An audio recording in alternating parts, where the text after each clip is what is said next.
Olá, caros alunos, sejam todos bem-vindos. Mais uma aula de algoritmos. Hoje nós vamos aprender um pouco sobre funções. As funções também são chamadas de subrotinas ou programas, ou subprogramas, né? E para a gente entender o que é que ela é, a gente pode entender como um conjunto de instruções que realiza uma tarefa específica. Tá? Então, um pedaço de código que tu acha que tu vai repetir ele no teu programa, e em vez de ficar copiando e colando, tu cria uma função, chama essa função, ela realiza algumas atividades conforme esse código, né? E pode retornar alguns valores ou não. Tá? Em outras palavras, pode-se dizer que é um pequeno programa utilizado por outros programas. Tá? Essa é uma definição de funções. E essa função ela é sempre referenciada, ou ela é chamada pelo programa principal através de um nome atribuído a ela. Tá? Então a função tem um nome. Tu pode passar alguns parâmetros ou não junto com essa função e ela vai realizar o código e vai retornar o teu programa principal. Bom, por que se usa funções? Em primeiro lugar, permite a divisão do problema em partes. Então, às vezes tem problemas complexos, tu quebra ele em diversas funções e vai tornando mais fácil o entendimento de cada função. Também facilita bastante a leitura do algoritmo, já que quando tu chama a função, tu vai dar um nome que tenha alguma coisa relacionada com a função dela mesmo, né? E torna mais fácil para o programa ser entendido. Outra função dela é evitar que um trecho de código seja repetido várias vezes. Com isso também é permitido o reaproveitamento de código que já foi construído e permite também modificar um trecho de um código. Então, se tu tem um pedaço de código escrito dentro de uma função e tu tem que modificar esse pedaço de código, tu só muda uma vez dentro da função, né? E em comparação com isso fica bem mais fácil do que se tu tivesse esse código repetido dentro do teu programa várias vezes, 20, 30 vezes em lugares diferentes e tivesse que mudar em cada um desses lugares, tá? E também um bloco menor, né? Ou seja, tu tem um pedaço de código, é mais fácil para te ver se está sendo executado corretamente ou não, né? Para a gente entender também em funções, é necessário te estudar escopo de variáveis. Então existem variáveis chamadas locais e variáveis globais. As variáveis locais são variáveis declaradas dentro de uma função, né, e elas só existem dentro do escopo daquela função. Tá? Então não tem como acessar elas fora daquela função. Já as variáveis globais, tá, elas são declaradas fora das funções e elas podem ser chamadas em qualquer lugar do código, inclusive dentro das funções. Tá? Elas existem em qualquer lugar do programa. E as variáveis locais só vão existir dentro da função onde elas estão incluídas. Então a declaração de uma função, ela segue uma notação assim, né? O tipo, que é o valor que ela vai retornar, o nome da função, e aí depois o tipo e o parâmetro que vai ser recebido. Tá? Depois tem o corpo da função e o retorno, que é o valor que vai ser retornado, que tem que casar com esse tipo aqui, que está sendo declarado no nome da função. Fica mais fácil a gente olhar numa prática assim do que fazendo a explicação, né?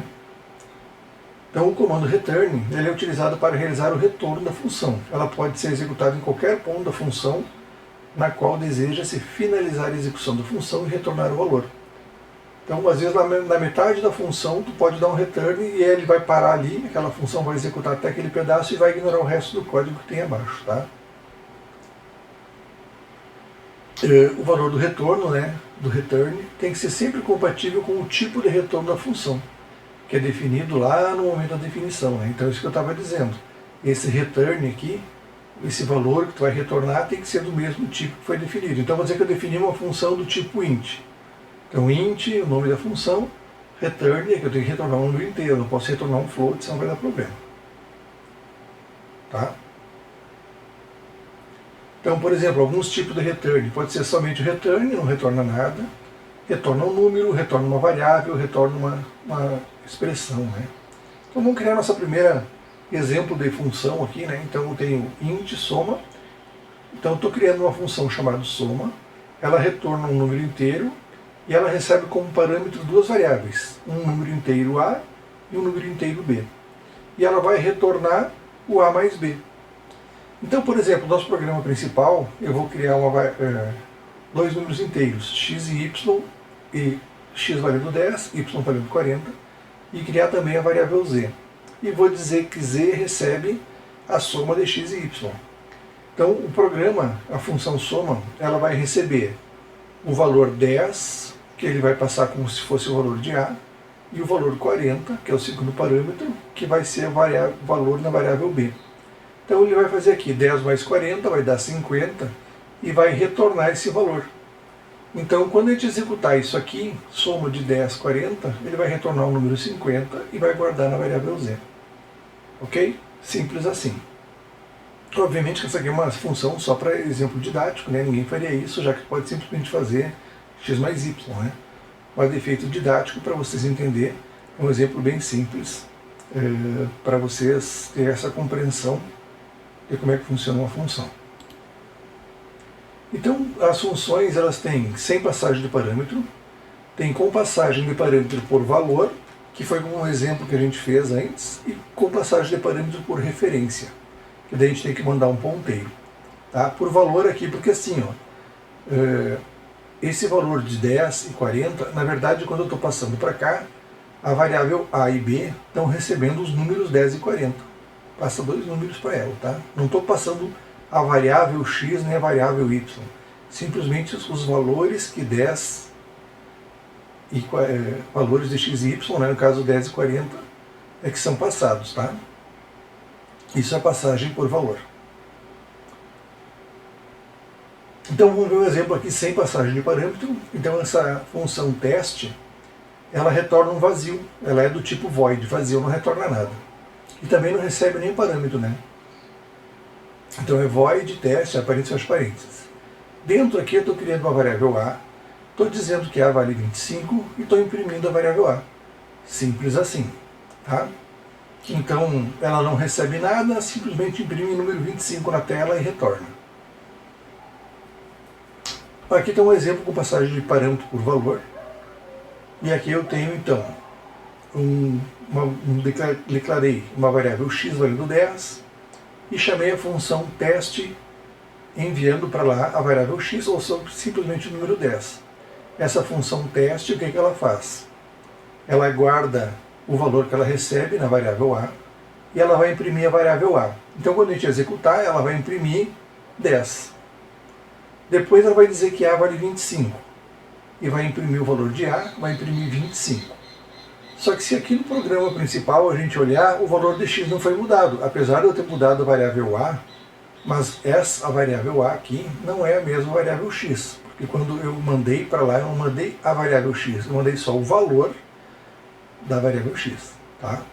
Então quando eu retornei no meu programa principal, a variável x continua valendo 10. Então quando eu executei a terceira linha de impressão aqui, ó, mostrou o x valendo 10. Ok? Já quando tu passa por referência, aí tu tem que mandar um ponteiro. Então, por exemplo, essa função ela não retorna nada, mas ela recebe um ponteiro de inteiro. Bom, no meu programa principal eu tenho x valendo 10, tenho um ponteiro px e o px está apontado para a variável x. E aqui eu estou mandando um ponteiro de x, ou o endereço de x, né?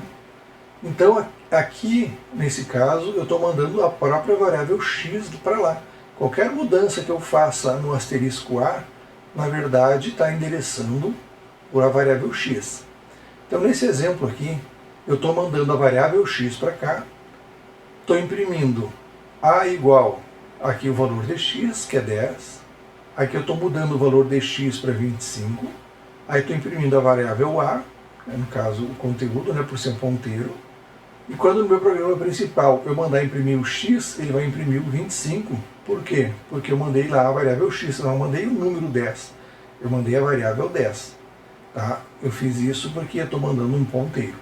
Então essas diferenças aí só que tem que ter cuidado. Fora isso, vai ser bastante útil, a gente vai ver alguns exemplos aqui, tá? Então, nosso primeiro exemplo, escreva um programa que calcule as seguintes operações entre dois números dados: adição, diferença, multiplicação, divisão, exponenciação e média. Cada uma dessas operações deve ser uma função separada. A função principal deve ler esses dois números e passá-los respectiva função. Os resultados devem ser retornados pelas funções e mostrados no programa principal. Então, vamos executar esse código. Vamos criar aqui um novo arquivo-fonte. E vamos lá. Então, vamos começar com include.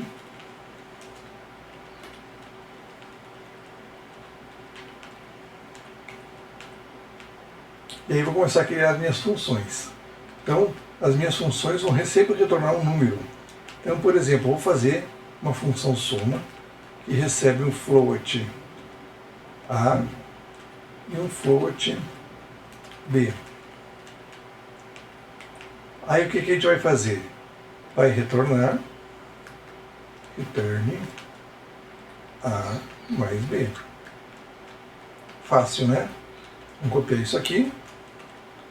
Vamos fazer a subtração, multiplicação, divisão, exponenciação e média, né?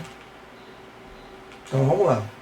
A próxima vai ser a função sub, que vai ser A menos B. A próxima vai ser a mul, que é a multiplicação, que vai ser A vezes B. A próxima vai ser a divisão, que vai ser A dividido por B.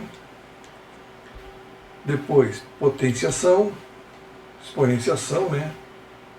Expo, que vai retornar o pol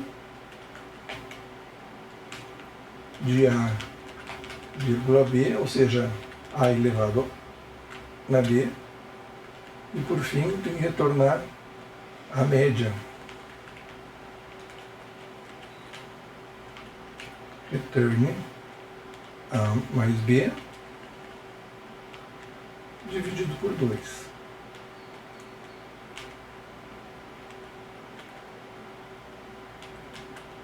Opa, aqui o ponto vírgula ficou fora. Vem para cá. Como eu utilizei a exponenciação, eu vou ter que incluir aqui a math.h, né? Vamos botar aqui o nosso hashtag include math.h. Até aí tudo bem. Vem o nosso programa principal. Tá, main. E aí vamos fazer o programa ler duas variáveis. Vamos criar duas variáveis float. Vou criar as variáveis x e y. E vou escrever printf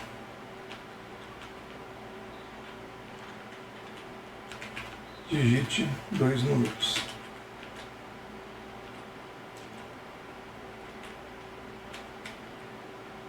E depois eu vou ler 2 números, float, %f, %f. Vamos ler, salvar os endereços de x e y. Até aí tudo bem. E agora eu vou começar a imprimir. Printf soma igual, e aí vou botar um número float, %, 0.2f. E aqui o que eu vou mostrar? Vou mostrar o resultado da soma de x e y. Ok? Copia, vamos colar várias vezes, e aí agora vamos fazer o resto. Mostrar a diferença. Como é que eu chamei lá? Sub. Então, vou fazer sub de x com y. Depois, eu vou fazer a multiplicação e divisão. Mul. Aqui a divisão. Depois, a exponenciação. E depois, a média. Temos aqui a multiplicação.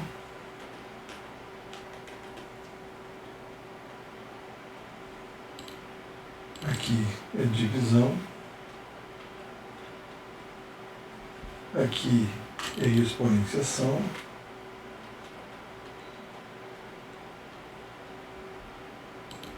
E depois a média.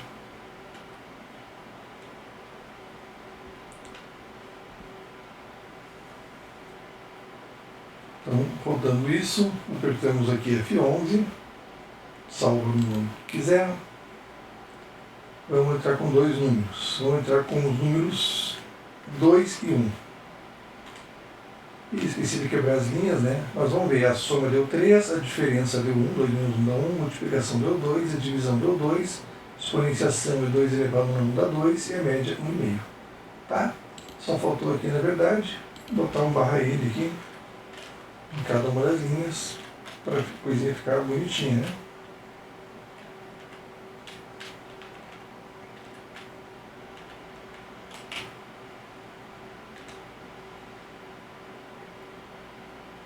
Vamos rodar mais uma vez, agora vamos fazer 2 e 3. A soma dá 5, a diferença dá menos 1, multiplicação dá 6, a divisão dá 0,67, 2 não, 3 dá 8 e a média 2,5. Já é, pessoal, exemplo fácil, né? Então aqui a gente fez vários exemplos aqui usando funções. Vamos ver um outro exemplo. Criar uma função que recebe um número inteiro e verificar se o valor é par ou ímpar. A função deve retornar um valor booleano. Então até a gente nunca trabalhou muito com números booleanos, né? Vamos aproveitar para fazer esse exercício e vamos fazer ela retornar um número booleano. Vou copiar isso aqui. Aí não precisa, né? Vamos lá. Fonte. Hashtag include stdio.h. Vamos fazer uma função que ela vai retornar um número booleano. E o nome da função vai ver se ela é par. Quem? Um número inteiro, x qualquer. Como é que eu sei para fazer se o número é par ou não? Então, eu vou fazer assim, if x%2 igual a 0, quer dizer, se o resto da divisão de x por 2 for 0, o que a gente faz? A gente retorna true, ou seja, o número é par. Se não, a gente retorna false. No nosso programa principal, então, vamos criar ele e vamos criar um número x, int, sei lá, um número a. Vamos dizer que a é igual a 5. Não quero fazer a leitura, né? Então agora eu vou fazer assim, if par a, ou seja, se o retorno da chamada da função par passando para o parâmetro 5 for verdadeiro, então se isso aqui for igual a true, não precisaria botar esse igual a true aqui, tá? Porque o próprio retorno já é um booleano. Depois eu mostro para vocês, a gente faz os dois exemplos. Se isso aqui for verdadeiro, a gente vai imprimir printf par.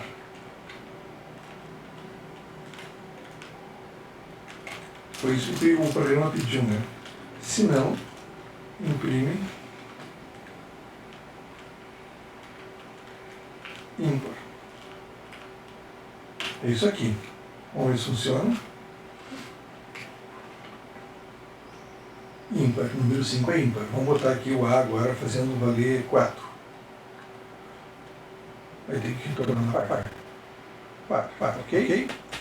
Aqui eu falei para vocês, ó. Ver se o retorno é igual a true, não precisa, porque ele já vai retornar true, né? Se for par, ele já retorna true. Então eu posso rodar aqui assim direto, ó. Se o número for par, ele já imprime par. Se eu botar um número ímpar aqui, vou botar aqui o número 7, ele vai retornar ímpar, ok? Então com isso encerramos a nossa aula. Tem uma lista de exercício bem grande para vocês fazerem, muita função, algumas com passagem de parâmetro, outras com passagem por valor.